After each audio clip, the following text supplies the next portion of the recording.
Good day, everyone, and welcome to the ISS MGE webinar series. I am Teresa Tager, and I will be the moderator for this session. Now, I have a few administrative items to mention before we begin. One, we are encouraging all participants to join the ISS MGE webinars using your audio conference on your computers. This will be of great assistance in keeping our cost to a minimum, allowing us to continue to hold these sessions at no cost to our participants. The ISS MGE incurs calls when a participant dials into these webinars using the 800 numbers. And two, we will not have any Q&A session at the end of this webinar. If you have any questions, you are welcome to email me at the address listed in the chat box to your right, ttager@civilmail.tamu.edu, or send your questions to the host in the chat box, and I will forward all questions to Dr. Tuata, allowing him time to respond to your question after the webinar at his convenience. Three, as in previous webinar sessions, I will be administering a few feedback questions for your input. These are not mandatory, but serve as an opportunity for you to provide the ISS MGE with any comments or suggestions regarding these webinar sessions. And last, this session will be recorded for those colleagues who could not participate today and for those who wish to return for another opportunity to listen to the recorded session. Now, I would like to take the opportunity to introduce our speaker. Today, we have with us Professor Ikuo Tawata. Professor Tawata received his education from the Department of Civil Engineering at the University of Tokyo. He obtained his Bachelor of Engineering in 1977, Master of Engineering in 1979, and Doctor of Engineering in 1982. His academic experiences include Postdoctoral Fellow, University of British Columbia, Assistant Professor, Asian Institute of Technology in Bangkok, Associate Professor, University of Tokyo, and currently a professor in the Department of Civil Engineering at the University of Tokyo.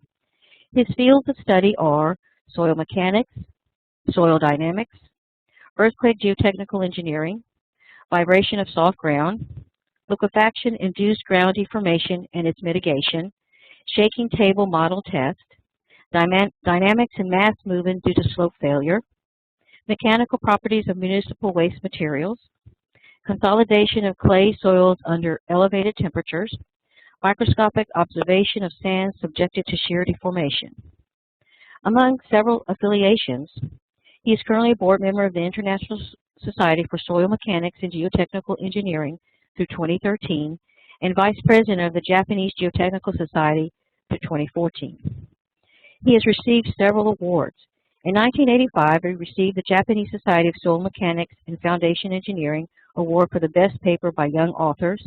In 1997, he received the Japanese Geotechnical Society Award for the Best Paper of the Year in 1996. And in 2000, he received the Japanese Geotechnical Society Award for Distinguished Research Products. And in 2000, one of the best 12 papers out of 600 at GeoEngineer 2000 conference in Melbourne. In 2004, he received the Japanese Geotechnical Society Award for the Best Paper of the Year. And in May of 2009, he received the Japan Society of Civil Engineering Best Book Publication Award. He has numerous papers and publications. In particular, in 2008, published a book titled Geotechnical Earthquake Engineering with Springer as his publisher. Today, Dr. Tawata will be presenting a webinar on mitigation on earthquake problems with emphasis on subsoil liquefaction. The webinar consists of two parts. The first part addresses the basic features of geotechnical damages caused by earthquakes with a particular emphasis on subsoil liquefaction. A motion picture of the real ongoing liquefaction will be demonstrated. Then the causative mechanism of liquefaction will be introduced. After talking about assessment of liquefaction likelihood, discussion will be made of liquefaction-induced deformation of subsoil, subsidence, and lateral flow, as well as their mitigation. And the second part will concern recent experiences and problems encountered during the earthquakes in Japan and New Zealand. Those problems are not yet solved. Now let us begin this webinar session. If you would just wait just for a moment while I turn over the lead for Dr. Tawata. And we've already done that, so whenever you're ready, Dr. Tawata, please begin, sir.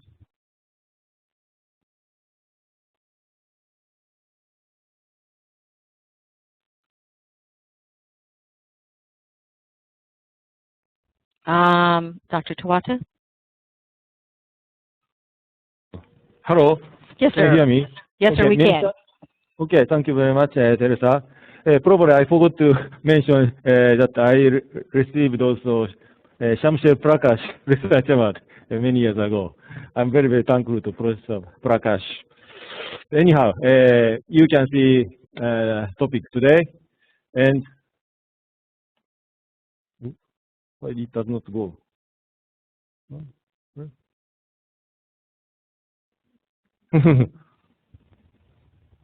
Sorry, this is my photograph. So this is the idea of my content today. So as Teresa mentioned already, there are two parts. So in between, there will be 10-minute break. So this is my book. So I copied many photos, graphs, and others from my publications. So if you are interested in more details, please purchase this book. It's not expensive as shown here, more or less $100 or less. So let's go into the main topic. So first of all, I'd like to introduce you to the traditional earthquake damages. This is a typical damage, heavy top roof fell down because columns and walls were destroyed by strong earthquake shaking. Also, we have had so many slope failures during strong earthquakes. So I took this picture in Sumatra, Indonesia, several years ago. As shown here, pumice and scoria, that's a typical volcanic deposits with water. This type of material caused so many problems in the past. Actually, the mountains made of such material are not rock mountains. Those mountains are just deposits of such weak materials. No photo? Oh, sorry, something's wrong here. Okay. So, also this is a traditional earthquake damage. So this collapse of tower happened in 1923 in Tokyo. Also, this is another typical damage. So clearly you can notice the effects of horizontal force during earthquakes. So this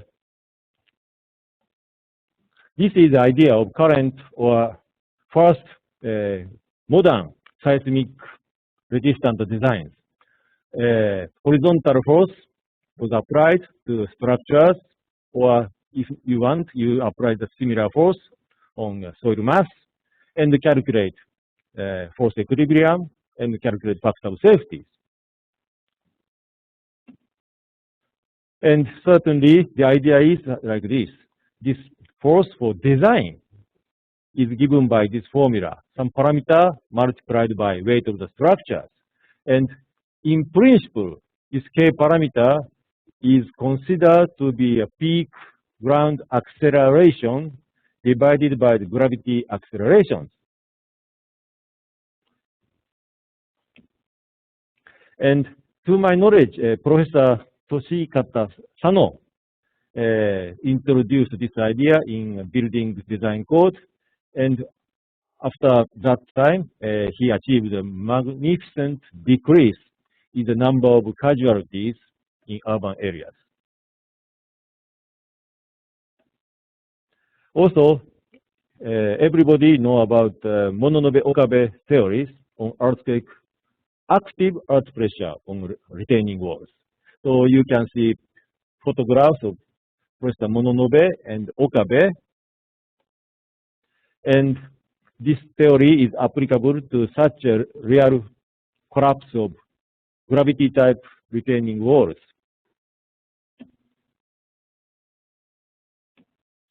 And certainly you know that active earth pressure theories assumes triangular soil wedge undergoing both vertical gravity force and horizontal earthquake actions. And in the past, I often found some mistakes or misunderstanding about Mononobe-Okabe theory. Mononobe-Okabe pressure, earth pressure is active earth pressure. Please do not think that Mononobe-Okabe pressure is a real earth pressure. This is just active earth pressure that occurs after large deformation of this soil wedge. And after development of these basic principles, there have been many questions about the relationship between real peak ground acceleration and design parameter K. K is called seismic coefficient. So originally, K was considered to be maximum or peak ground acceleration divided by gravity acceleration. However, if we use such a basic idea, recent strong earthquakes give too big number of K. Last year in Japan, we encountered acceleration 3 times bigger than gravity acceleration. But we should not use K equal to 3. That's terrible overestimation. We can never design anything. So many years ago, Dr. Noda of Fort and Harbor Research Institute obtained such an empirical relationship between equivalent K parameter and recorded ground acceleration. So this part, K equal to 1/3 multiplied by peak ground acceleration divided by G and cubic root. This is a quite popular empirical formula. So by using this formula, we can avoid overestimation of K parameter in design. Also, subsoil condition or local geology is certainly important. So this map, this map was obtained by Professor Okamoto many years ago. So this is downtown area of Tokyo, and eastern part of Tokyo has a huge deltaic deposits. This part used to be a big river channel. And here is one river, and along this river, we have a deposit of soft clay materials. So during 1923 Kanto earthquake, at which entire Tokyo was burned down by fire. But there is still information about damage rate of wooden houses. How many percentage of houses were destroyed by earthquake ground motion. So this color, darkest color, indicates that 25% of houses were destroyed by earthquake shaking. And then second darkest color suggests 20% damage rate. Then we have 15%, and this white part had 10% or less number of damage rate. And eastern part is the soft deposit, while western part is older farm soil. So clearly we can see the effects of local geology. And this is a sketch of ancient Tokyo.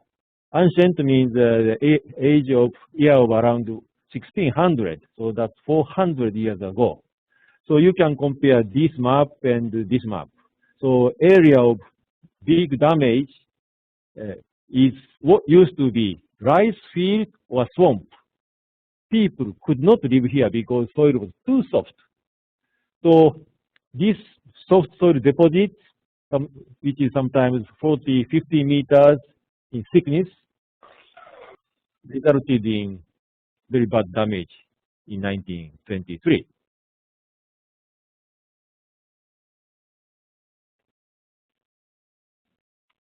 So just let me touch upon dynamic response of soil during shaking. Traditionally, horizontal shaking has been considered very, very important. And horizontal shaking of ground is produced by the vertical propagation of secondary wave. Secondary wave means shear deformation propagates from the bottom to the surface. And then this wave is reflected at the ground surface and then goes down. So this is the idea of shear wave propagation upward and downward during strong earthquake.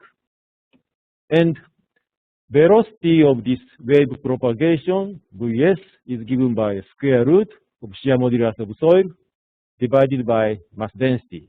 So mass density is more or less 2 megagrams per cubic meters, and the shear modulus of soil at small strain is maybe around 10,000 to 100,000 kilopascals. So if you substitute this number and this number into this formula, you get S-wave velocity is more or less 100 to 100 meters per second, approximately. So this wave propagation theory suggests that amplification of motion. Okay? Amplification means the ratio of top motion and base motion. So this amplification changes with the frequency of ground motion. So this is example. Horizontal axis is virtually frequency, cycles per second or hertz. And the vertical axis is the amplification. So you see at some particular frequency, big amplification occurs. And as you go to higher frequency level, amplification is not very important because this soil is not elasticity. Lots of energy disappears during wave propagation in soil. So we have to be very, very careful about this first highest peak. This is a very dangerous frequency. Therefore, when the frequency of earthquake motion matches this natural frequency of subsoil, then strong surface motion occurs.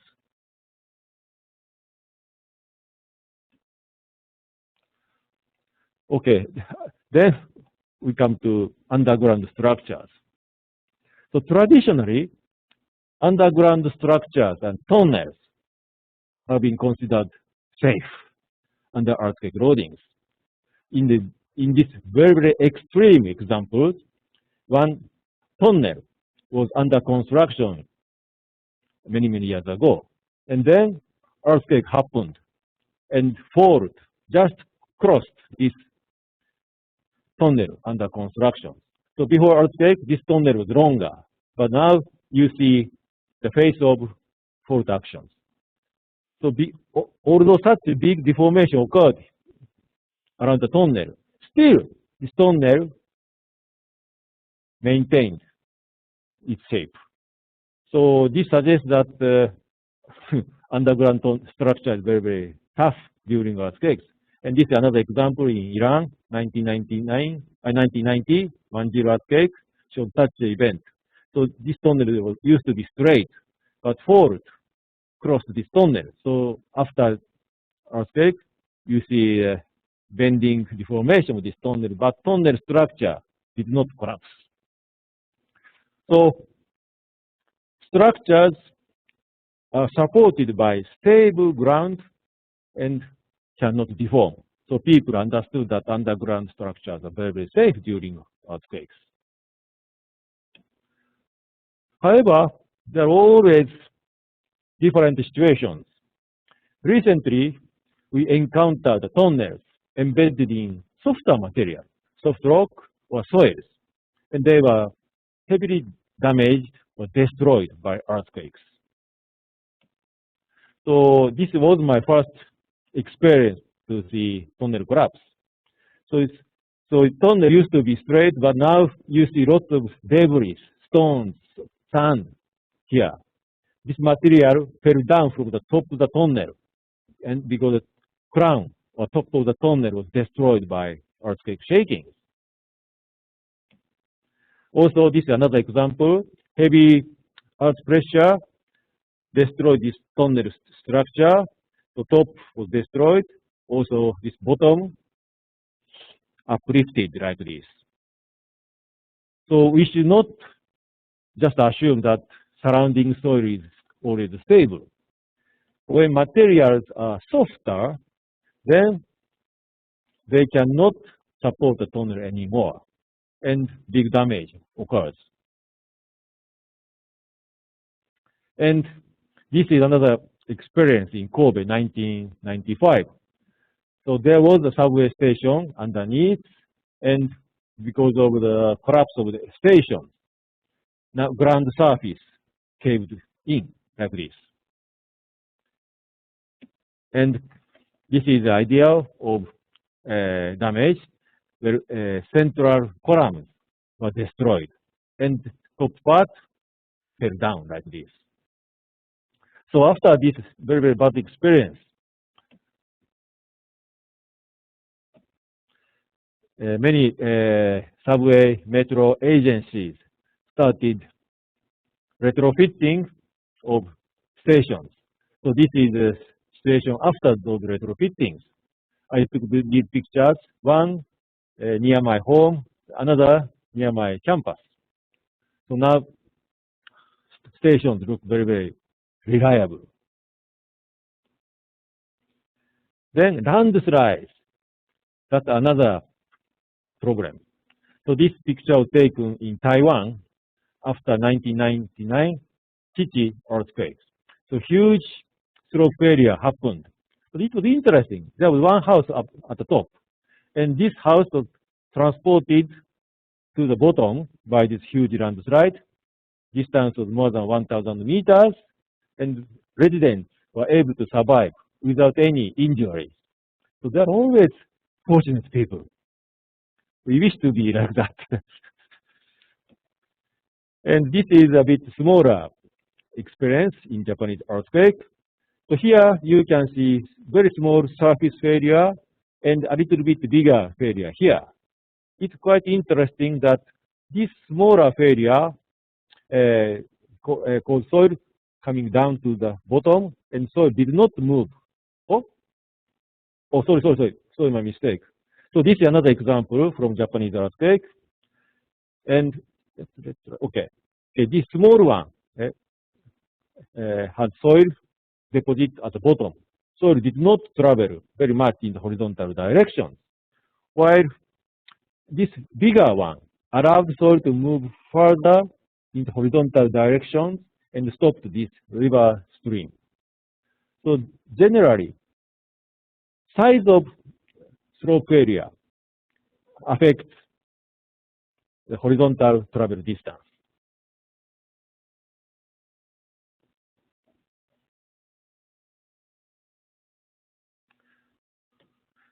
And this is a very big landslide. First one is here. Saimare is very famous among landslide researchers. You can imagine that this horizontal width is 16 kilometers, and the length of this slip surface is 5 kilometers, and the failure debris traveled over 26 kilometers in the horizontal direction and stopped here. This, the reason, a cause of this slope failure is not well known, but most probably earthquake did something to trigger this gigantic slope failure. And another and very bad tragedy happened in Peru around 40 years ago. Huascaran here is the highest mountain in Peru, and this was a very beautiful mountain. And at the bottom, there was a nice town, name was Yungay, and this was a very peaceful, beautiful town. And in 1971, big earthquake occurred in this area, and rock, glaciers, ice, water were mixed together after failure, and that material was able to travel over very, very long distance. That debris overtopped this hill and attacked these beautiful Jungai towns. And so many people were killed instantaneously. So nature is very, very terrible in this sense. So after this tragedy, the entire Jungai town moved to a safer place.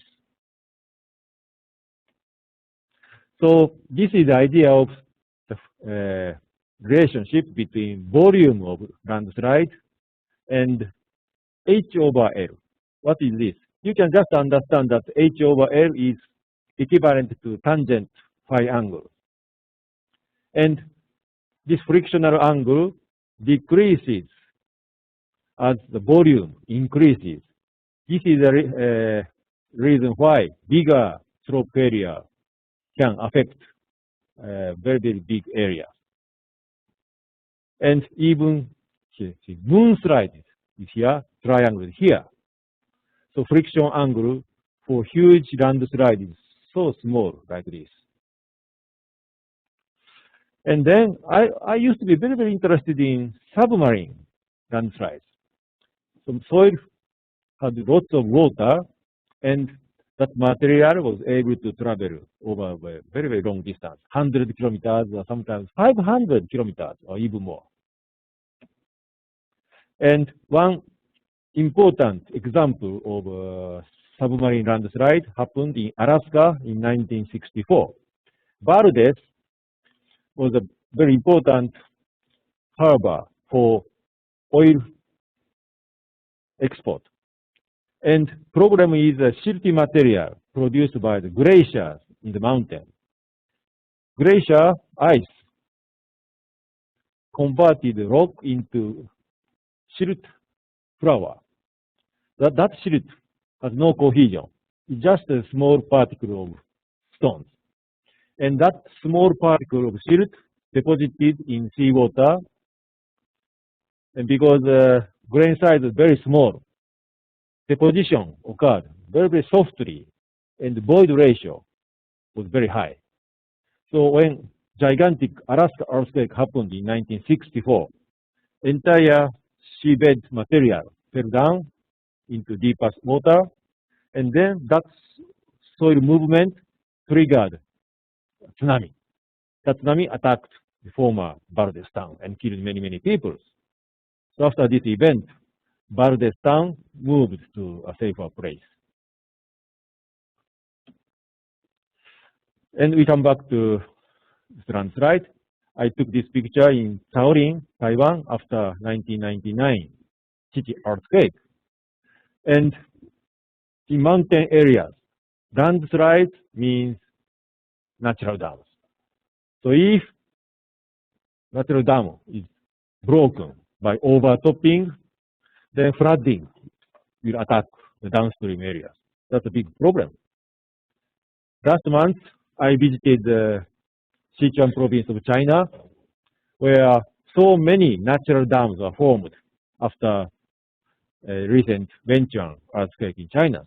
So here, okay, there was a dam on the other side of this debris deposit. So still we can see the remaining body of former natural dam. So when this type of dam is formed in mountain areas, engineers are always concerned with the possibility of breaching and flooding in the downstream areas.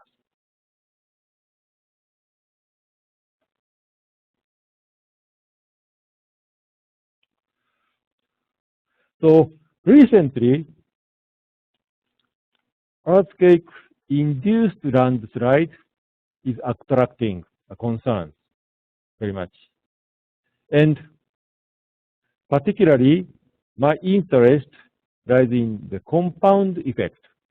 So what does it mean? In other words, I call it the long-term effects. Okay.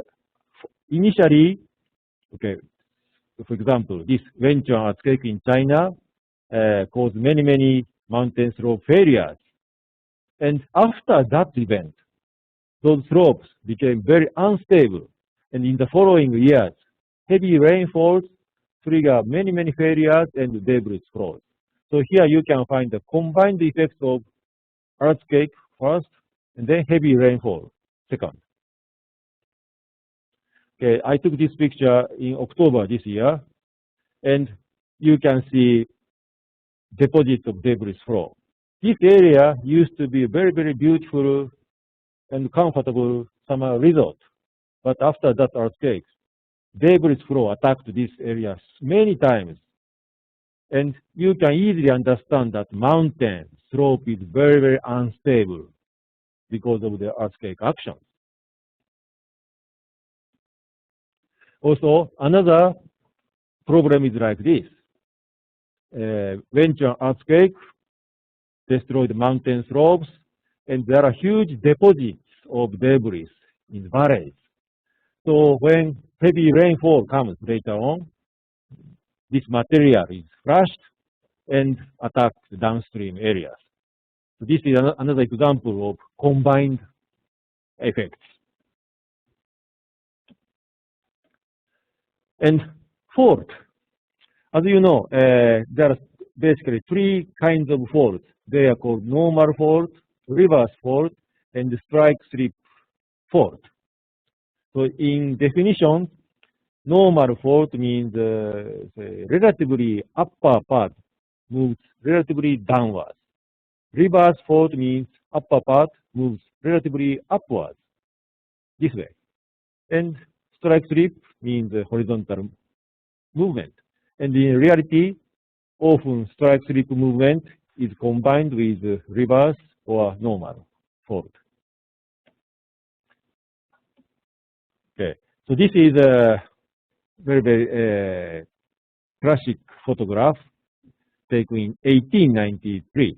So this is a fault action produced by gigantic earthquake in 1891.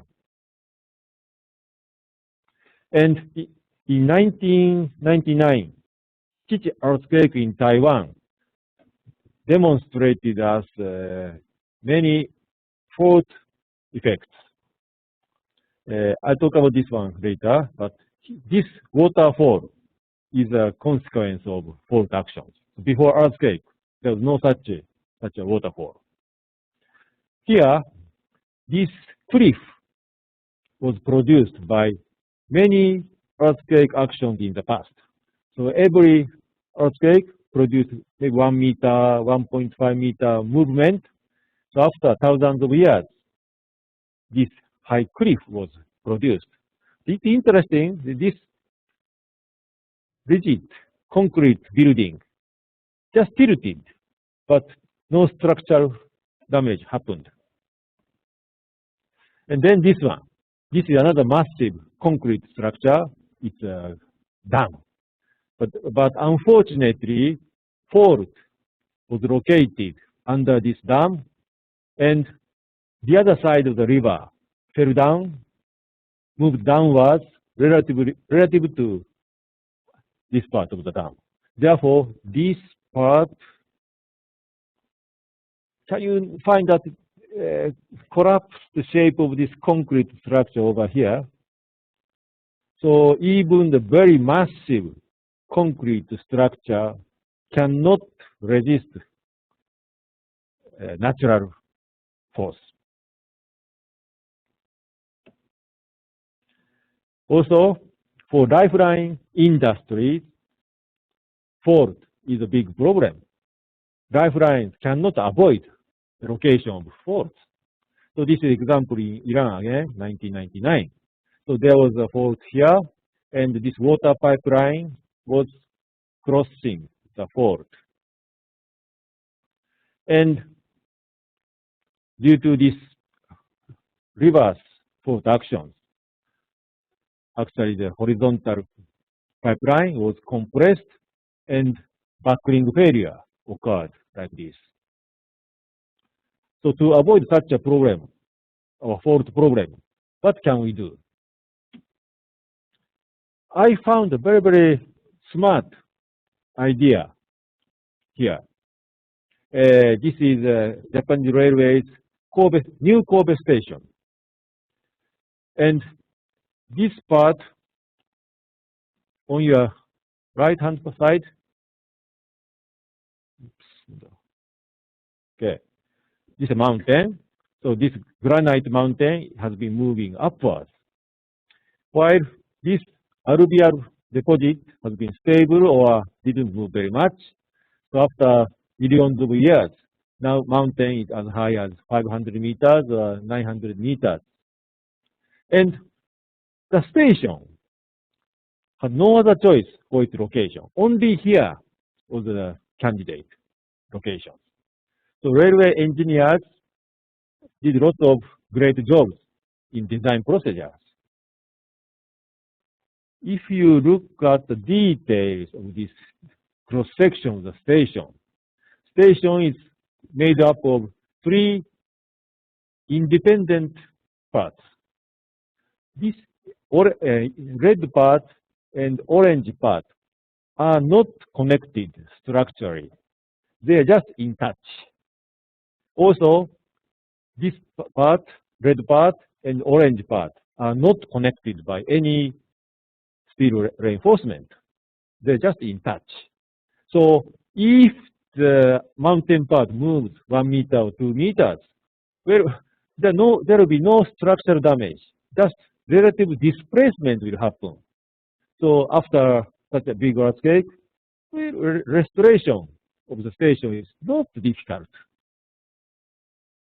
So this is, I'm sure this is a very, very good idea to solve fault problems.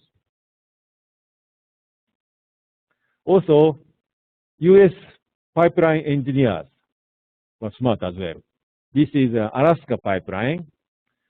Well, the problem was not earthquake. Real problem in their mind was permafrost. Permafrost is frozen ground, while crude oil in the pipeline is warm. Therefore, engineers are really afraid of melting of the foundation permafrost. So they did isolation, and also they made very flexible structures, including this zigzag shape.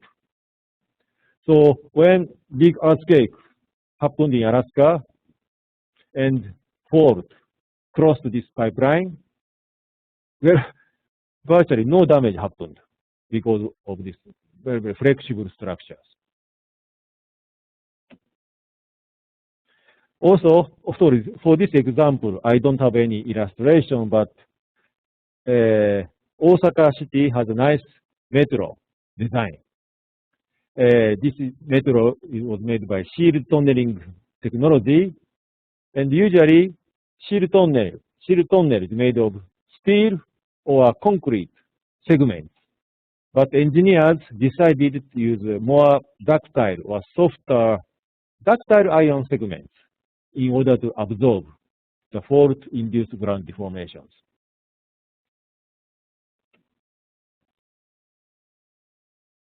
So now I'd like to move to liquefaction.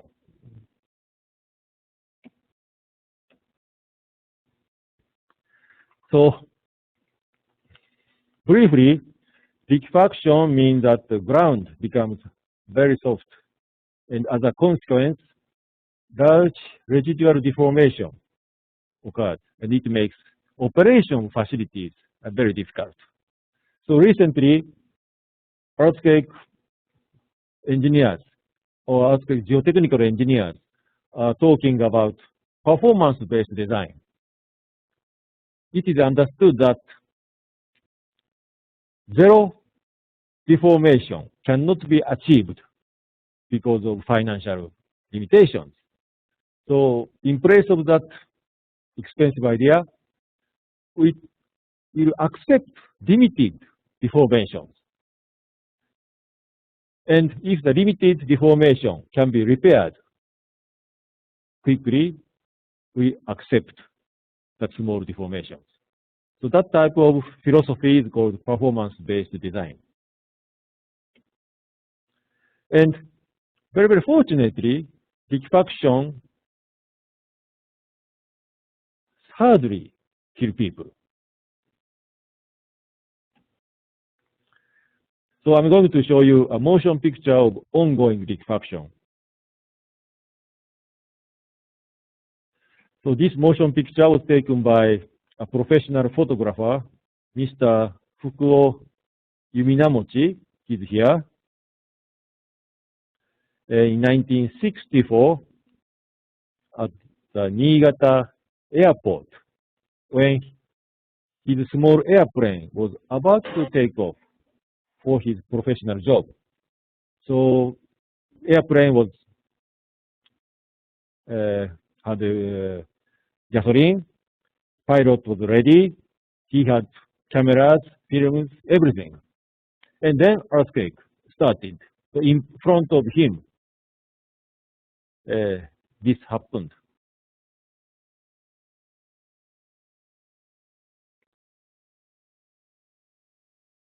So now water is coming out of the ground, and you can see the entire ground is flooded by water. This water is not sewage or tap water. It's groundwater. So you see gigantic power of boiling waters. And now terminal building is going down. And after that stage, Mr. Yuminamochi's airplane took off, and he was able to take many, many important motion pictures from the sky. So oil refinery had fires. And also now airport is covered by water.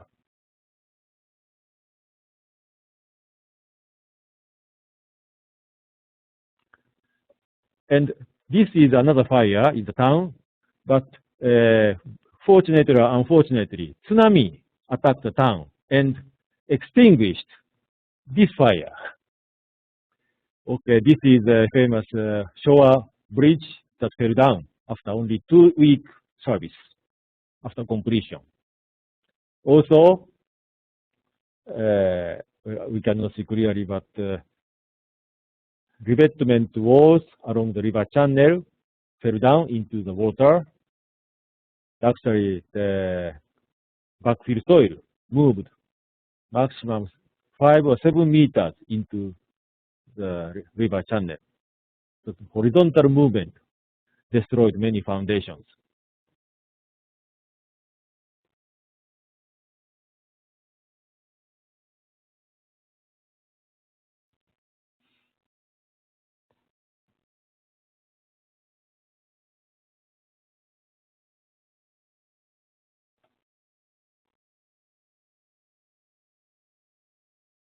So last year, 2011,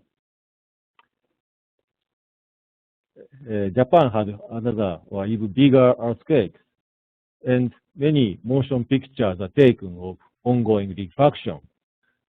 But still, this Niigata motion picture is more impressive than recent ones. Okay, this is a fire of oil refinery. So after this event, engineers became very, very careful about earthquake-resistant design of oil tanks. This fire continued for 10 days.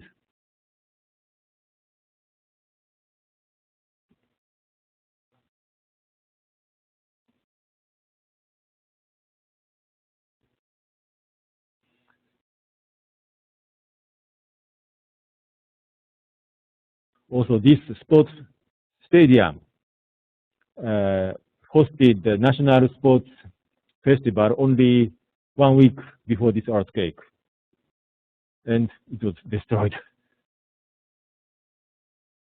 So now people are looking for dry area for refugee.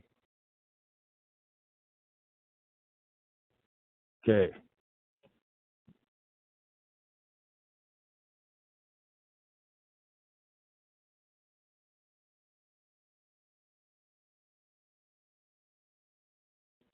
Okay. Okay, so this is a consequence of liquefaction. building. First, this building had no structural damage. You can see windows, columns, walls, no structural damage, no cracking, no buckling, nothing. Just entire building sank down by 1.3 meters. And people could not use the building anymore. So after the earthquake, government decided to use only the second floor. The second floor was used as the first floor. And next year, the building was demolished. So lifetime of this building was only 1 year. So next, I'd like to talk about causative mechanism of liquefaction briefly. So this is just textbook. During earthquake shaking, the packing of sand grains is changed from loose state to a more compacted state by application of the cyclic shear stress. And dry sand is simply densified and no liquefaction happens. However, when the sand is saturated with water, or water submerged sand cannot be densified quickly during earthquake shaking because water has to be pushed out to the ground surface. So this consolidation procedure takes longer time. So during the earthquake shaking, the 10 seconds, 20 seconds, or 30 seconds, water bears pressure as a whole 10 to 30 minutes. This is the consolidation time. Therefore, this high water pressure supports the weight of all the grains, soils. So this high pressure is called excess water pressure. So during this stage, sand grains are just floating in water, and they can move very, very easily. Therefore, large ground deformation happens. So, as a consequence of high excess water pressure in excess of hydrostatic pressure, first water comes out of ground because of Darcy's law. So this is an example of boiling water. And then, because water goes out, consolidation happens, and ground surface subsides like this. So this is a problem. Lifeline connection is broken between ground and the pile-supported building. So this is a classical example. Okay, I'm going to show you three kinds of examples of liquefaction damage. First one is the subsidence and tilting of a heavy structure. Okay, because the soil is similar to liquid, bearing capacity is too small. Therefore, heavy structures go down. And it's interesting to me that tilting occurred in the direction of gravity eccentricity. I think this part, right-hand part, is heavier than left-hand part because of this additional structure.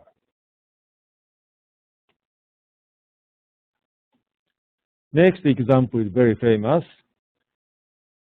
So traditionally, sand was a good soil in soil mechanics sense because consolidation problem was not significant. So in the 20th century, urban activities constructed many sandy grounds. Urban activities constructed constructed sandy ground in previous ponds, sea, and river channels. So water area was converted to land. So as a consequence, this happened.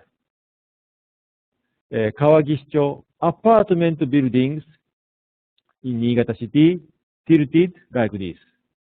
But it's again interesting that direction of tilting is in the direction of gravity eccentricity. Okay, first three buildings tilted to the right because you see additional structure. This stairways have some stress or gravity eccentricity in the right-hand direction. And then you can look at the second row here.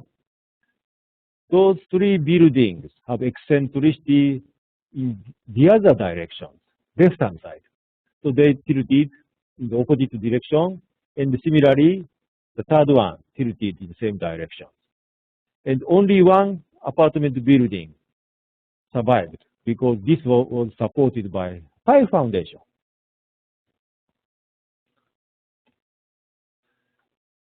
So, what type of soil condition is very bad in liquefaction sense?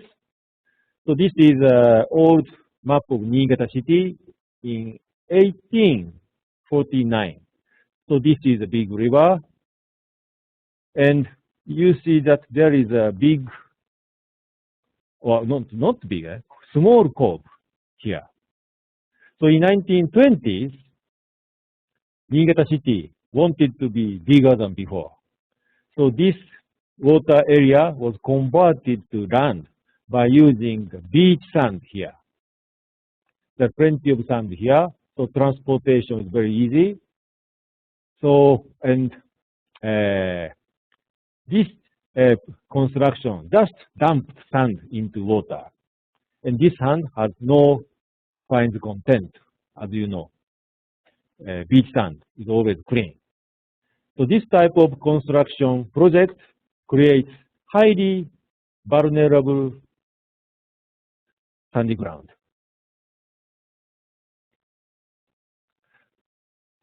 So this is another example of liquefaction damage in Japan last year. Subsidence of levee. So subsidence in the vertical direction as well as horizontal expansion affected these levees. So this longitudinal crack is a consequence of lateral spreading.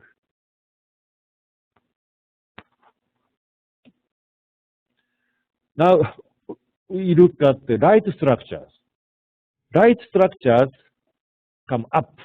This is a gasoline tank in Dagpan City in the Philippines, 1990.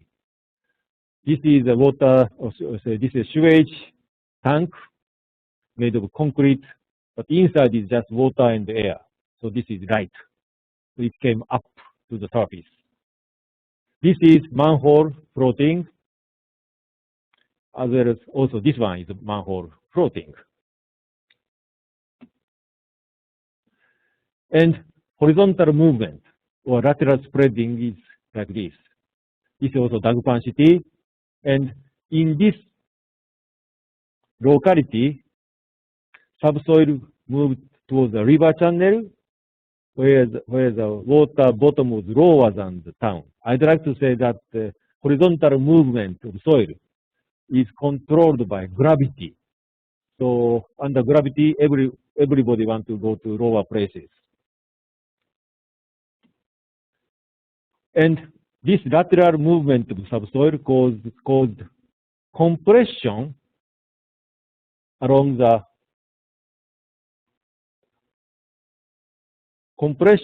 this pipeline. Therefore, buckling happened. Also, on your right-hand side, figure 17.25, you see many concrete piles were destroyed by bending moment. This is a consequence of lateral flow of liquefied soil. So excuse me, my laser pointer does not move. So let's go to next slide. Does it move? What's going on? I'm afraid there are some problems going on.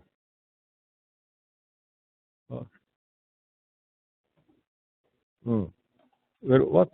Excuse me. I'm afraid you cannot move to next slide. What's going on? Yeah, I tried to get out of the lateral movement pictures. I'm looking at Kobe Harbor.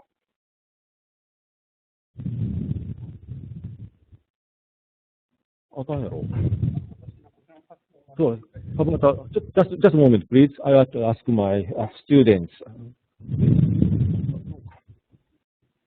May I talk about liquefaction in Port Island, Kobe Harbor?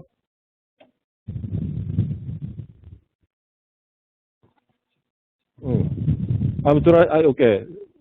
I try to go ahead. Okay. So this is also consequence of lateral movement of keywall.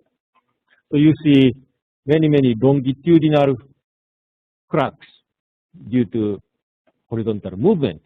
So problem was this disaster stopped the harbor operation for 2 years, and many clients left Kobe Harbor.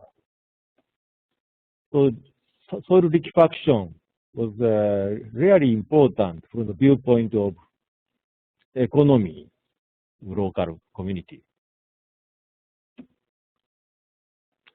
So we should try to solve or mitigate the problem of liquefaction as much as possible. So I have been doing several projects for mitigation technology.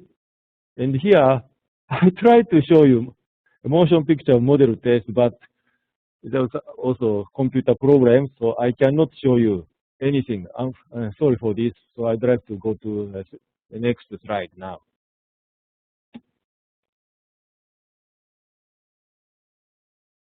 Okay. As I mentioned, but I could not show you, as I mentioned, horizontal movement of soil occurs through higher elevation to the lower place. So gravity is important. So this is another example. In 1983, Nihonkai Tube earthquake. And this is a local map. And many arrows indicate the magnitude and the direction of horizontal ground movement caused by liquefaction. Okay, this is a small hill. Elevation is 20 meters, only 20 meters above sea level. And if you go to this area, it's a distance around 500 meters, elevation is 6.8 meters. So elevation difference is only 13 meters, while distance is 500 meters. So slope gradient is only 2% more or less. So traditional soil mechanics never study stability problem, factor of safety, slip surface, those things. This gentle slope is never a target of slope stability analysis, but movement was maximum 4 meters. And this soil movement destroyed important gas pipeline here. So gravity is quite important. Also, around this hill, ground surface moved from the center of a hill towards the bottom in the radial directions. So I would say that gravity controls the direction and magnitude of horizontal movement. So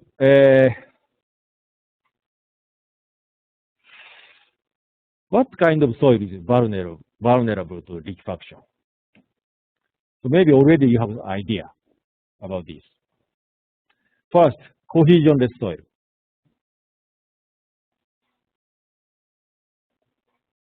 Number two, loose or poorly compacted soil. Number three, water saturated soil, and then young soil subjected to strong earthquake shaking. So under what geomorphological condition does such soil happen? Okay, man-made island is the most important issue now. But also, we should not forget abundant river channel. Say, okay, 100 years ago, this particular area was river. But after that, river flow changes the direction or location. So former river was naturally or artificially converted to land. So in such a situation, we have very dangerous soil conditions. And in a very, very small scale, backfill of pipelines. So in front of your houses, you have water, gas, electricity pipelines. The pipelines are embedded by liquefaction-prone soils. And also I mentioned young soil. But how young should it be? I studied many U.S. literatures. So in USA, their concern is Holocene or Pleistocene. So they are talking about the age of 10,000 years or more. It's quite a long time in the geological sense. However, recently, after Japanese earthquakes, we are talking about soil born in 20th century or soils born in 19th century. So now my time scale is only 100 years. So we have 100 times difference in time scale between US studies and my studies. So I would say that the time scale is quite dependent on local conditions. But I'm not yet clear about what is the local conditions. Also, earthquake motion on liquefied subsoil. Just we compare two motion records. Upper one was recorded in Ura City, where at this particular site, no liquefaction happened. In the lower diagram, you see Inage record, where liquefaction happened. So you just compare two records. So what is the essential difference? This part is different. After liquefaction at maybe 120 seconds, motion becomes very weaker. Amplitude is completely different. Also, period elongates. Now you can clearly see wave shape.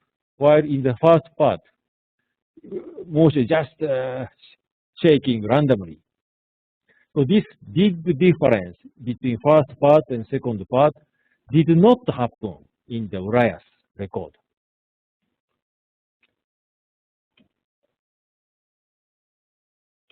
Also, liquefaction in subsoil reduces the intensity of ground motion, okay, as you saw here. So can we say that liquefaction helps structures or not? Maybe it's a natural isolation, but problem is the deformation, subsidence, floating, horizontal flow. So those deformations become very significant and affect the operation of structures.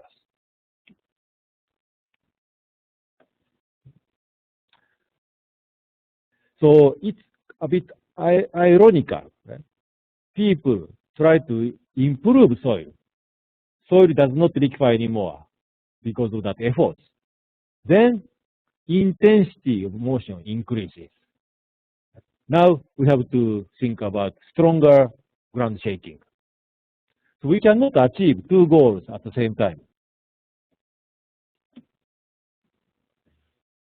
Also, this is okay aspect of the period. Okay, shaking becomes slower, frequency decreases, so longer period affects another type of structure.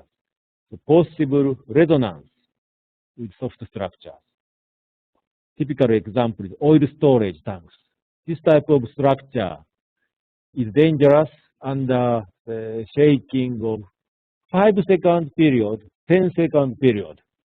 And liquefaction certainly causes such very slow ground movement. Then this is another interesting feature, maximum possible subsidence of river levees. So here you see the summary of damage records in Japanese river levees since 1891. Horizontal axis is the height of levees. Vertical axis is the subsidence, like this. And the many data. Yes, at the bottom, there are good experiences. The subsidence is very small. But there are also unfortunate examples near the top. Subsidence is very big. But you can notice that there are no data at all above this S equals 0.75H line. This means subsidence is never greater than 70% of the horizontal, never greater than the height. So at least 25% of the height remains after worst liquefaction problem. So question is why? We always have to ask this question. Why? Don't just feel happy with the experiences. My interpretation is very simple. Gravity versus buoyancy. So this is just a model, okay, to study balance of gravity and buoyancy. Just imagine that the unit weight of soil in the levee body is 15 kilonewton per cubic meters because soil is not water saturated. In contrast, in the liquefied subsoil, in the bottom, water saturated soil has maybe 20 kilonewton per cubic meters of unit weight. So simple calculation, okay? Force equilibrium is achieved when S equals to 0.75H. And this is the maximum possible subsidence. So this is a very simple calculation. School children do this in classrooms. However, I'm quite interested in this aspect. This is very, very elementary mechanics, but its finite element analysis is very difficult. We have to do large deformation analysis, or large displacement formulation, and also soil elements have to move around the corner here or there. This moving around the corner is very difficult in numerical analysis. So children can do this calculation by just hand, but computers spend lots of time and find difficulty in analysis. So which is smarter, children or computer? So we have to find out the liquefaction prone areas. The first screening has to be simple by using geomorphology. So we rely on empirical knowledge, man-made islands, abundant river channel have very high liquefaction potential. And then followed by delta or natural levee, etc. But we should not feel happy with this empirical knowledge because this knowledge cannot take into account the efforts of soil improvement, such as compaction, grouting, and others. So second, or most common practice employs this factor of safety approach. Factor of safety is designated by FL, it's a factor of safety. Therefore, at the top, we have resistance. At the bottom, you have load. And in practice, standard penetration M value gives us resistance. For details, you can go to any design codes. And for L, simple calculation without computer analysis has been the practice. Okay. First, we assume the surface at maximum acceleration, max, and we try to calculate this L. Okay. I believe this idea was a great idea because when this practice was developed in around 1970, computer analysis, dynamic analysis was not well developed. But still, engineers had to solve the problem of liquefaction. So, great people developed this idea. Okay, cyclic shear stress at depth of Z, okay, here at the bottom of this soil column. This is given by the Newtonian equation of motion, F equal to ma. So what is m? What is a? Then how can we get this F? Okay, F means cyclic shear stress at the bottom, and m is mass density into depth, and then multiplied by acceleration.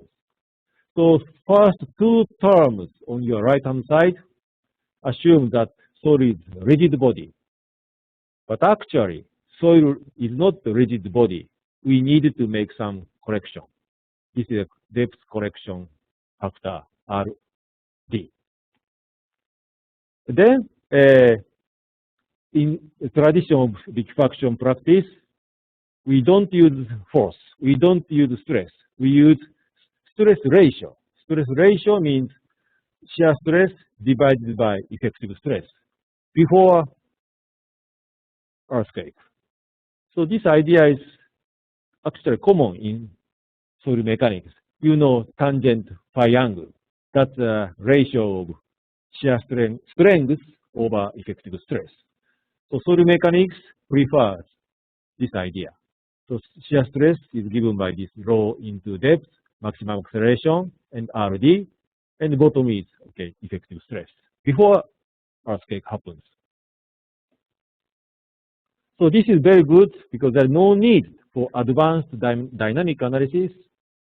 So there is no need to collect additional soil data that is necessary for dynamic analysis. So we can save time and money. So totally different idea is numerical analysis. When I was a master student, my topic was development of very complicated, difficult computer program for numerical analysis. I still remember that it was a very difficult topic, but I was successful finally. So I believe I know very detailed of good points, bad points of numerical analysis. The good point is certainly that we can get a lot of information from numerical analysis. We can get how much shear stress occurs, how much will be the deformation, how much will be the water pressure increase, many things. But problem is how precise is it? That's the problem. Precision, reliability, those things rely on many things, not only the quality of your computer, but soil model is another important issue. And input data, soil data is also important. Also, in many cases, our ground is not uniform. So how reliable is collected soil data? Is it representative of the entire soil or just local conditions? So many difficult problems, but geotechnical engineers should be proud of tackling such difficult problems. So, mitigation.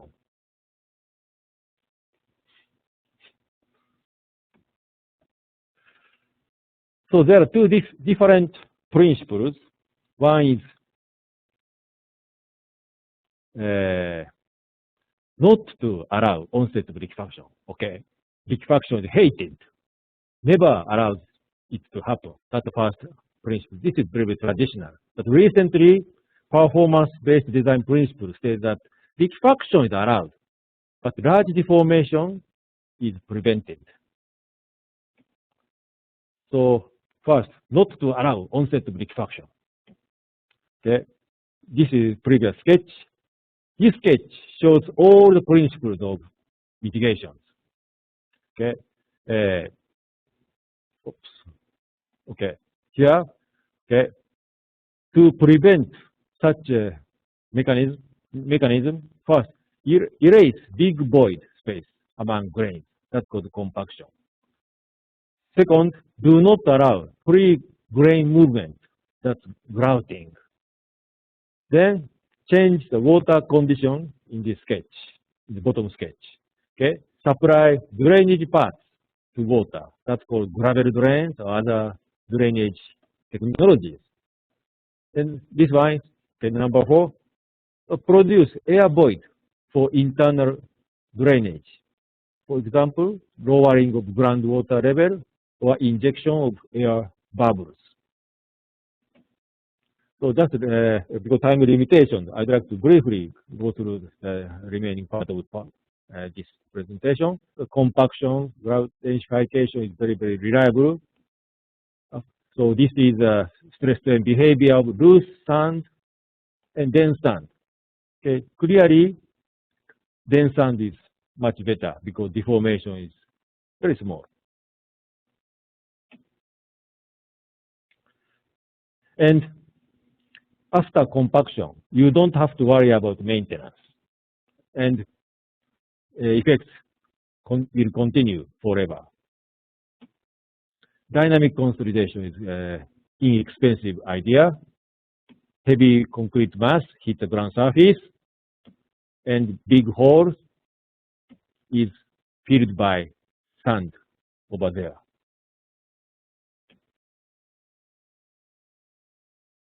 So compaction densification moves soil laterally and cannot be practiced at a very short distance from existing structures.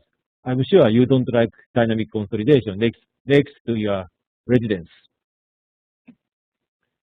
But dynamic consolidation was also proved to be successful in Taiwan. On your left, this is an area where soil was already compacted. And remaining part was like this on your right-hand side. So effect is quite evident. Grouting mixes soil and some cement materials, and the soil is not moved laterally, so we can do it near existing structures. Also, there's some powerful machine to make very big columns. Also, one successful technology is construction of underground walls. So this technology was quite successful in Kobe in 1995. So this is Kobe Harbor, and you see liquefaction everywhere. But this hotel building had no damage at all because foundation had such underground walls. So walls is quite rigid. Wall does not allow soil to be sheared. So grains, okay, grains cannot move like this because of vertical walls. So this is a very good idea. Also, injection of colloidal silica is attracting concern recently. And this is proving of formation of nice soil mass after silica treatment. So there's no vibration, no soil displacement. So we can do this under existing structure. Also drainage, quick drainage, reduces water pressure, and soil is not moved laterally, so we can do it near existing structures. But water pressure, pour water is drained, consolidation happens, so ground surface certainly goes down a little bit, but no fatal deformation occurs.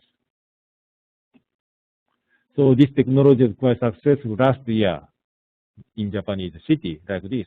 Nothing happened. Very good.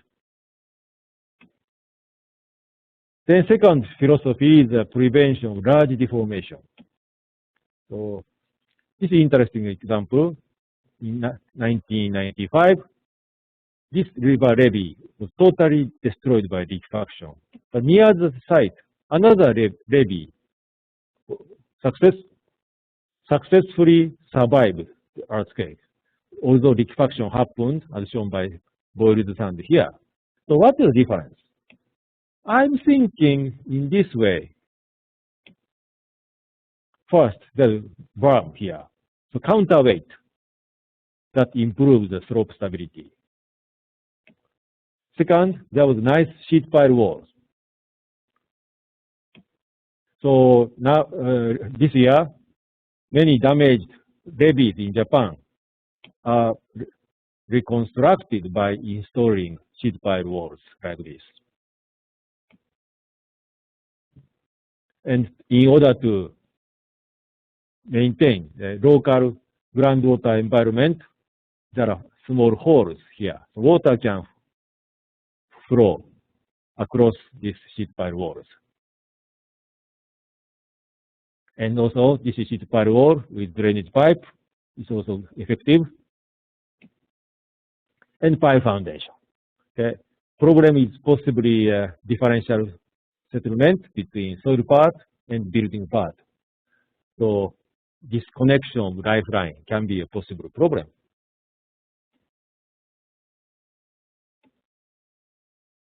So, okay, now I'd like to have a 10 minutes break so that you can refresh yourself. So see you in 10 minutes. Second part will be shorter than this. Thank you very much for your attention. Thank you, sir. We'll take a 10-minute break. Thank you. Okay, there.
まだ、まだ。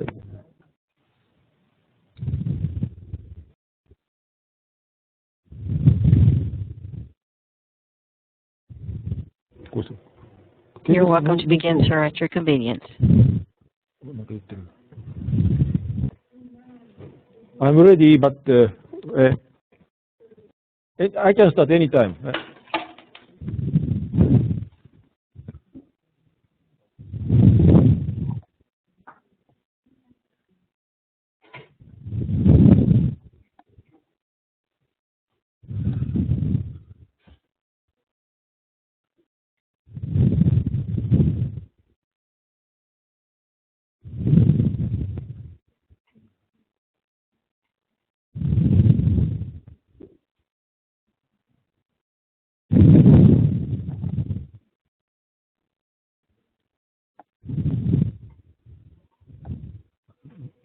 もういいのかな？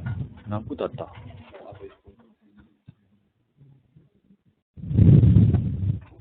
これ何ページポスト？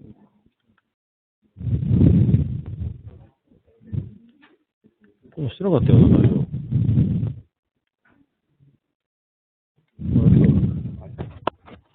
Hello, can you hear me? Yes, sir, we can. Okay, okay. That's good.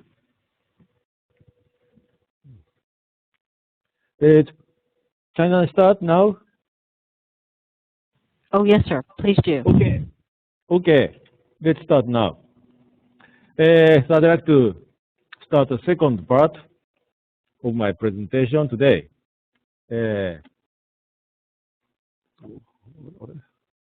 Just a moment. It does not move.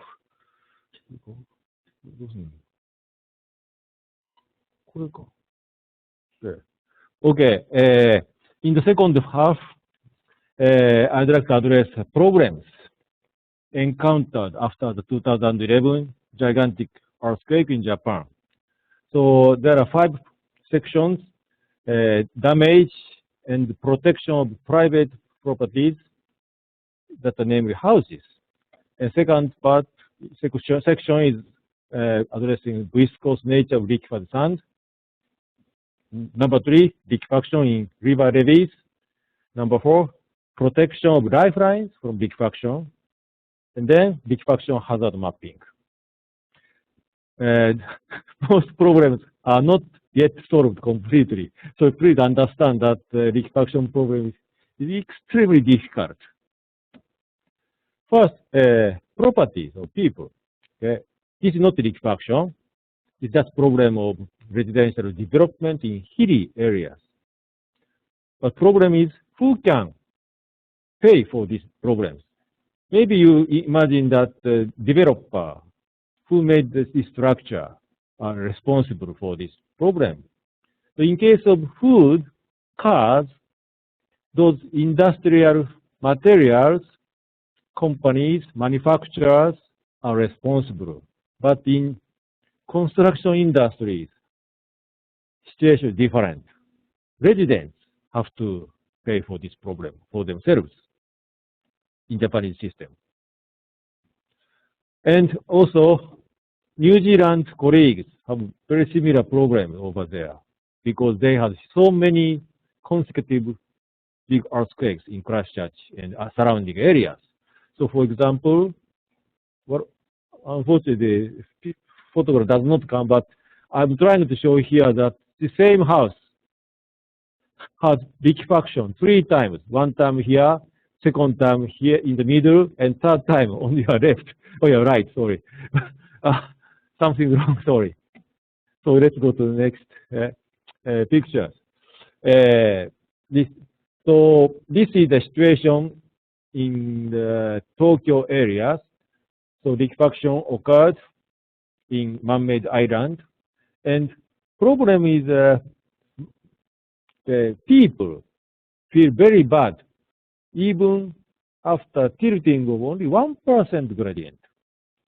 This 1% gradient is already fatal for comfortable life. People start to feel headache, dizziness, and many, many problems. This is particularly important for ladies, housewives, who spend entire day at home. So, to solve the problem somehow, we have been talking about this idea. On your left, we have just idea of liquefaction. Okay, at the top, we have unliquefiable, maybe dry soil layer. Thickness is H1. Then we have liquefaction, whose thickness is H2. And this empirical knowledge on your right-hand side, H1 is the horizontal axis, H2 is the vertical axis, and the boundary between safe case histories and damaged case histories at the surface. So if you are located here on your right-hand side, damage does not happen to houses. That means we need to create unliquefiable soil with reasonable thickness at the surface. So how can we create such good situations? Maybe you may imagine surface stamping, okay, just compaction at the ground surface. And this is Kansai International Airport in Osaka, and also, sorry, some figure disappeared. Sorry, I tried to show that stamping can increase SPT blow count very much, but disappeared. Well, problem is Japanese people want to keep their beloved houses. They don't want to remove their houses for stamping or other heavy technologies. So soil improvement under existing houses is needed by people, but it's very expensive. My group did some calculations of cost. I would say that this cost $100,000, more or less. So too much. So I would say that soil improvement prior to house construction would have been much less expensive. Maybe only 10% would be enough. But now already there are houses. It's too late to regulate. So also public support for personal properties is difficult. So people have to bear expenses. So now collaborative recovery effort is planned. Collaboration between public sectors and people. Public sectors improve soil condition and roads, streets, avenues.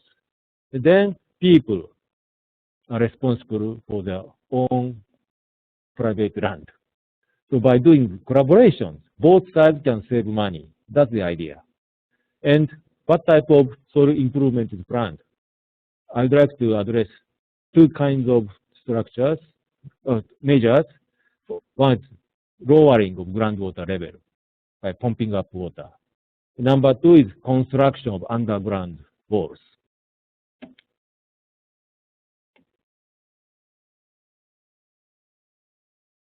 Okay, pumping of water is good, and maybe groundwater level should be lowered from the current 1 meter below the surface to 3 or 4 meters or even more for safety during future earth liquefaction. The problem is, as soil mechanicians are aware of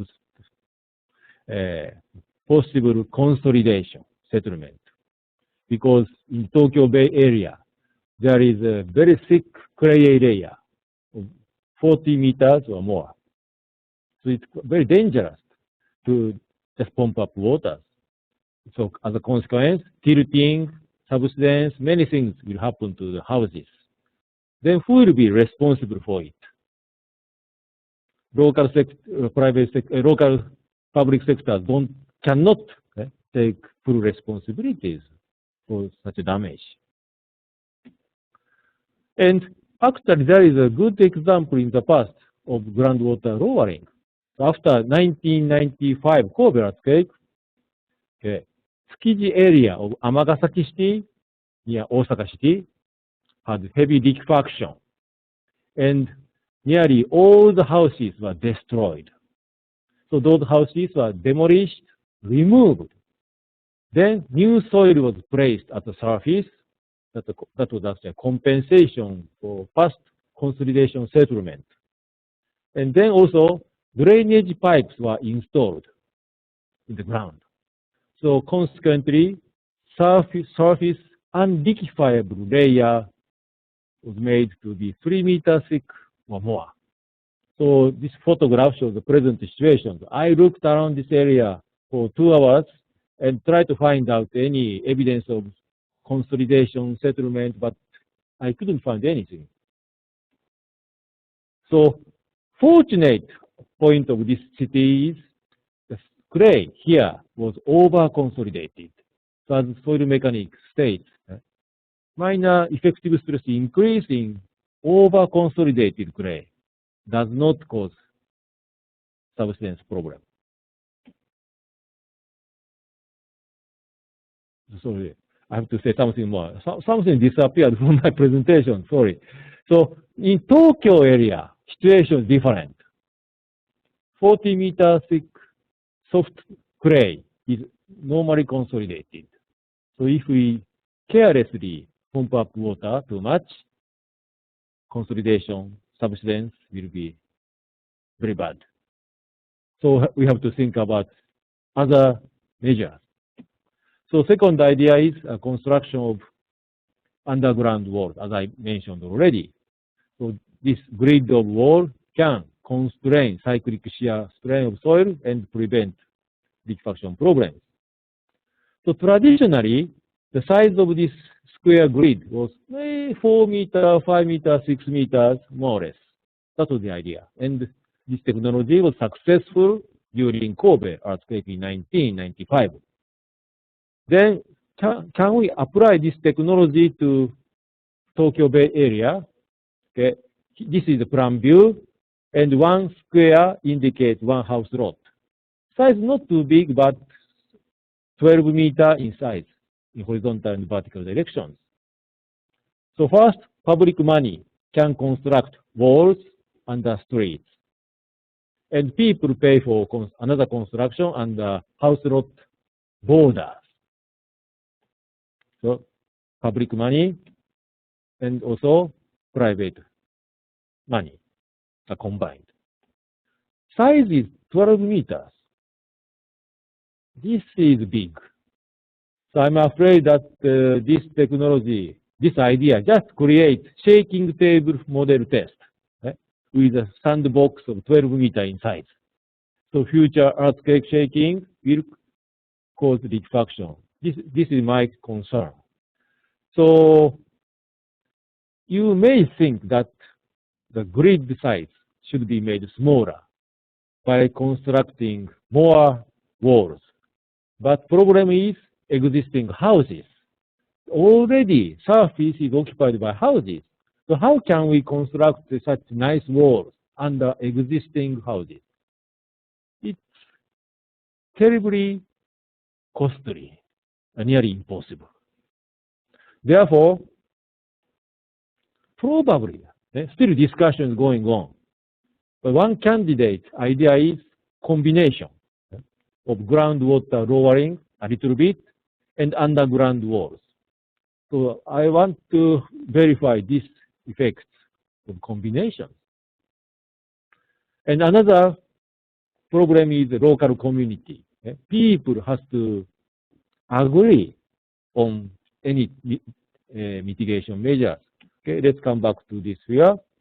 Okay, typically one part of this town has say 500 houses, and the situation is some or many families have been just waiting for public decision to reconstruct the community, considering liquefaction.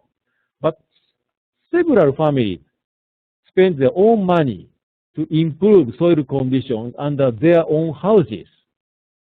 So is it fair to ask all the families to pay same amount of money for reconstruction? Possibly, this particular family already spent big money for their own houses. maybe they don't have to pay or they don't want to pay additional money. So if one family says no, then can we do this project successfully? I'm afraid unanimous agreement is very difficult. So this is a big burden from now on. So anyhow, recent trend of geotechnical earthquake engineering is focused on performance-based design. So performance means deformation. So we have to calculate deformation in place of, or in addition to factor of safety in the tradition. So stress strain model is necessary. So I used to do shaking table model test to study stress strain behavior of liquefied sand, but it was very difficult because stress strain are not uniform in the model, and also I could not measure stress. Therefore, I was then thinking about shear test, such as triaxial shear test, simple shear test. The problem was a state of zero effective stress. After zero effective stress, I could not continue the shear of sand sample because the weight of sand grains destroyed sand specimens. So big challenge was to measure the stress strain behavior of liquefied sand with very low effective stress. So final solution was fractional compression test under zero gravity environment. So how can we achieve zero gravity? Maybe you think about airplane. Some people try that. Problem of motion sickness. One young student was asked to do some test in airplane. He had motion sickness. He was nearly vomiting, and it was a torturing student. I didn't like that. So free fall is maybe a good idea. So this is a capsule for free fall. Master student is working on a triaxial machine inside this capsule. And this is a free fall facility. This was a mining vertical shaft. Vertical length is 100 meters for free fall. Then frictional damper is here over 50-meter length. At the top, we put this capsule, and this vertical shaft is made vacuum. So there is no air resistance anymore. We have a perfectly free fall. And weight is zero, then we can achieve zero effective stress. Like this. So I produced a simple traction machine, and spring is able to apply constant stress in the vertical direction. That's important. Okay. Then I'm going to show you motion picture of ongoing free fall test. So initially, some vertical load is applied to a sample. Then sample will start to deform at constant rate of strain. That's important. So you'll see this part. This is important. And at the end, the capsule lands at the bottom of the vertical shaft, and some shock destroys the sample. But this is never important. So you can just focus on this part. Does it, maybe I doesn't move. Okay. This one. Okay.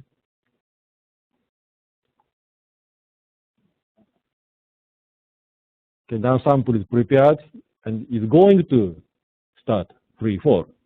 Please wait for some time.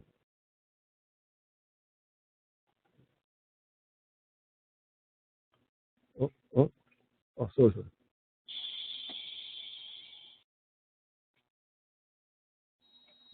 All right. No motion picture. All right. Well, let me try again. There's some technical problem. Let's try again. Okay. Okay, now it's falling. You see, okay, constant rate of strain. Okay, deformation, then landing at the bottom. Should be okay. Right? So, maybe part one. Okay, so this is test data. Vertical axis is the actual strain. Horizontal axis is the time. So this part, after 1.5 seconds, strain increased at a constant rate under constant stress. So this type of behavior can be modeled by dashpot model. The spring model does not work on this. So in place of elastoplasticity, I'm now using the viscosity modeling of liquefied sand. This is skipped in this presentation, then we'll come back to this example calculations later on. So problem of the river levee. You see total failure of the river levee last year. Many levees were destroyed by liquefaction, and rainy season started only 1.5 months after the earthquake. So reconstruction was not in time for 2011 rainy season. Only 2 months and a half was not enough. So actually completed, reconstruction was completed just before the season, 2012. So first, mitigation of levee subsidence caused by subsoil liquefaction is like this. Okay, as I mentioned, sheet pile walls are often used because of this damage mechanism. Liquefaction occurs in the foundation, and top structure comes down and pushes soil in the horizontal direction. So sheet pile walls can somehow reduce this lateral soil movement, and consequently, vertical movement is reduced. So this example. And new problem is here. Okay, here, soil condition is clay. So we know that clay does not liquefy. Then why that big subsidence happened? Also horizontal soil flow happened. What is the reason? That was a new problem last year. Well, so at the crest, we have huge subsidence like this, nearly 2 meters, like this. Well, something's wrong again here. But we now idea is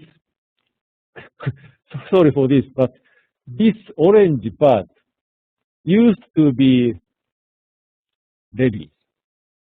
Then subsoil, foundation soil is soft clay. So, consolidation occurs. And part of levee comes down into water submergence. And this part is loose. Liquefaction occurs here, not in the natural soil. And river levee was destroyed. So technical problem. Actually, how can we practically detect settlement of levee body, like as shown by orange color, out of thousands of kilometers of length? We cannot drill holes every 20 meters over thousands of kilometers. That's too costly. And performance prediction is like this. Okay, we try to calculate deformation. Okay, suppose there is a liquefiable soil here at the bottom of this levees, and I have some mathematical theories to do this job, and we introduce some boundary conditions, but detail is out of scope today. Then I use this viscous liquid analogy in calculation. I was really happy to see these results. After 100 seconds of flow, okay, this part subsided 54 centimeters out of 5-meter height of this model or imaginary levees. Then also I found uplifting in the middle of this slope. And this uplift is probably consistent with this deformation, uplift of at the bottom of the slope in reality.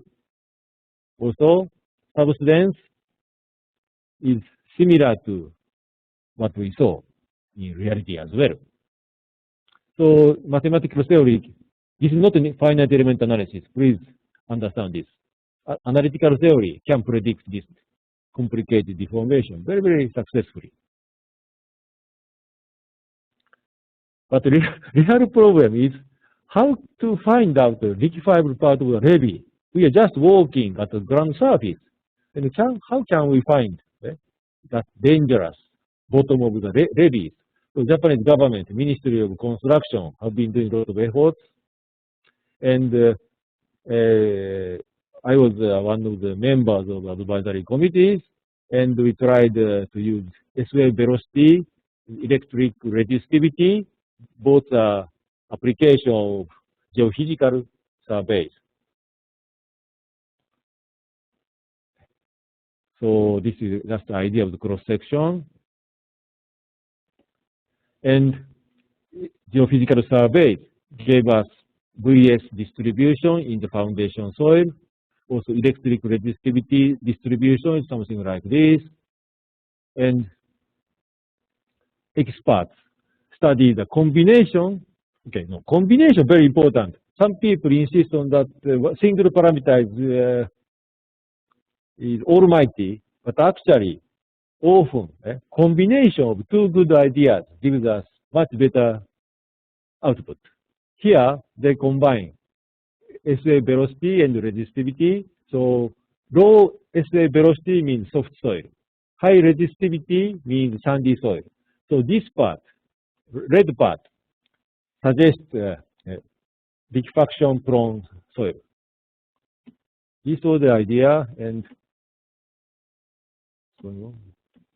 oh, something wrong. Oh, okay. In my computer we cannot see, but if you are lucky, you can see. Oh, okay, now we can see. Okay. So this is the idea. Whoops. Oh. Next. Okay. You can see maybe red part in the cross section. This suggests the liquefaction prone soil. So somehow this technology is promising. So we have to apply this technology to many different soil conditions under river levees. So technology is still under development. Then lifeline, particularly wastewater or sewage pipelines. So floating manhole is like this. Actually, this is a very big problem. Okay? This is a destroyed main line of wastewater pipelines. So here, connection was destroyed by liquefaction. And lots of sand came into the pipe, and this sand stopped the flow of wastewater. So cleaning was a big problem for reconstructions. Still, we don't yet start the service of this sewage pipeline in Urayasu city near Tokyo. So how can we improve liquefaction resistance of embedded pipelines? So first, let's see the control case of model test. the backfill soil is liquefiable, but that surrounding ground does not liquefy.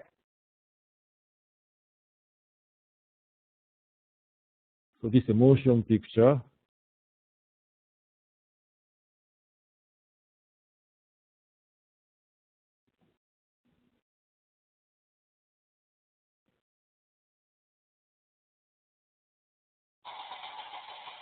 So we have pipeline and backfill soil in the middle. So now shaking is going on. So you see upward. Can you see? Something's wrong. No? So there's some technical problem. So let's try again. Okay. Now, here at the center, liquefaction happens.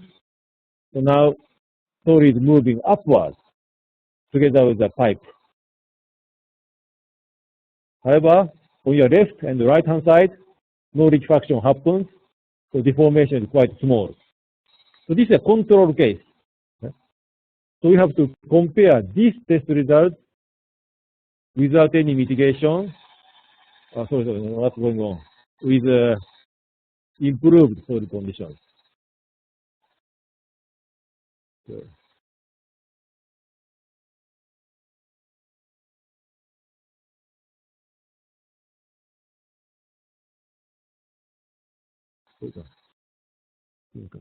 Okay. Here, backfill soil was replaced by crushed grass beads. Okay. Grass is was a very big issue in recycling and ecology. So we try to use such material in place of soil. So this grass bead is quite good. After compaction, no big problem happens. This black part is quite stable.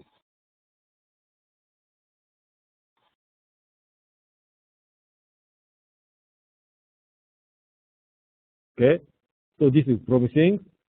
But this is, last year in 2011, problem was liquefaction everywhere, not only in the backfill, but entire ground liquefied. So how does grass bead behave under such harsh, difficult conditions?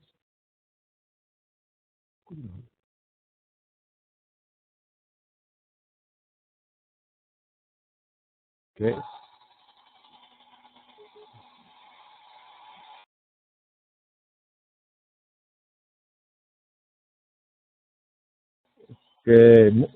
Liquefaction occurs everywhere, so you can find the deformation on the left-hand side, right-hand side, everywhere, except in the grass bead backfill.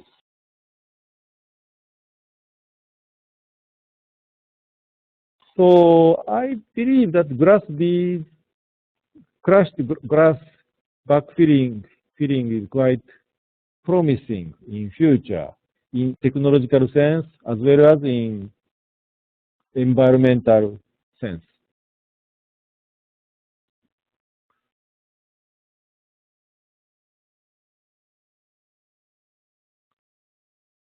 So we go to finish this. So finally, hazard mapping. Well, another problem was reliability of hazard mapping. Hazard mapping means map showing which area is dangerous, which area is not dangerous from the viewpoint of liquefaction.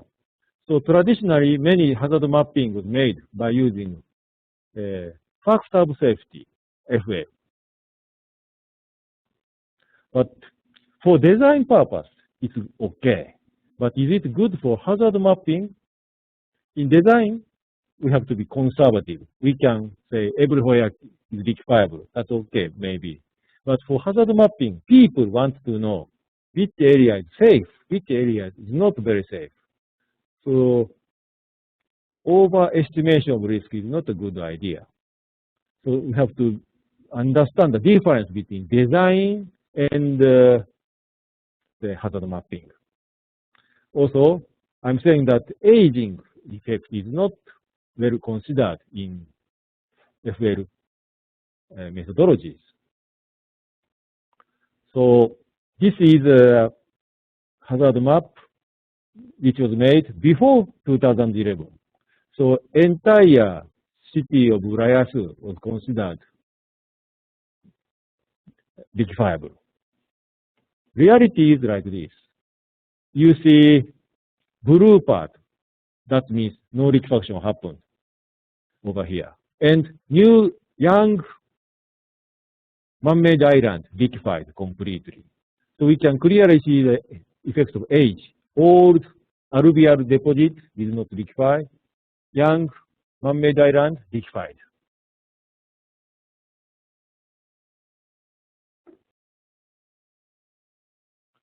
And I have been studying the cases of liquefaction and no liquefaction in Tokyo area. Because of the history, it was possible to determine the age of soil. In young man-made islands, soil was, or land was produced after 1971, but some old area was produced in 18th, 19th centuries. So age was somehow known.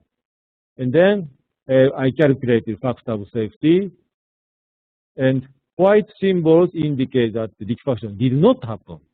Black symbols show that liquefaction did occur.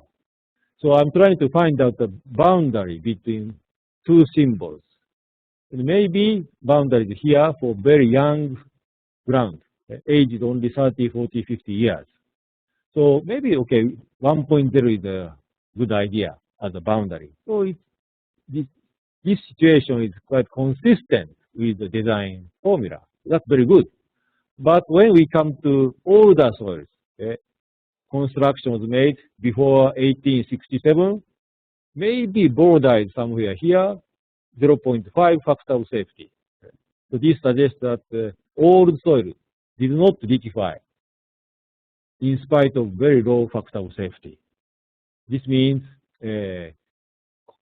conventional design codes, factor of safety approach actually underestimate the liquefaction resistance. So something more has happened. Oh, so I had to show this one.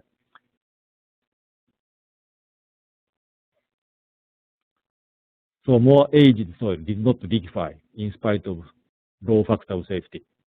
That's the aging effect, probably.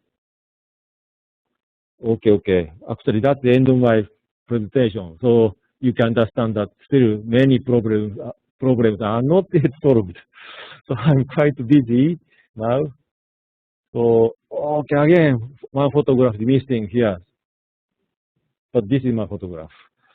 Thank you very much for your time. See you again. Thank you, Dr. Tawata, for taking time from your schedule to provide this excellent presentation for us today. We would also like to thank everyone for joining this ISSMG webinar, and we hope that you will continue to join us for future webinars. Now, before we conclude this webinar sessions, please wait for a moment, and I will administer the feedback questions. And Dr. Tawata, you're welcome to disconnect at this time, sir. I will compile any questions and send them to you later today. Thank you. Please ask questions. Thank you, sir.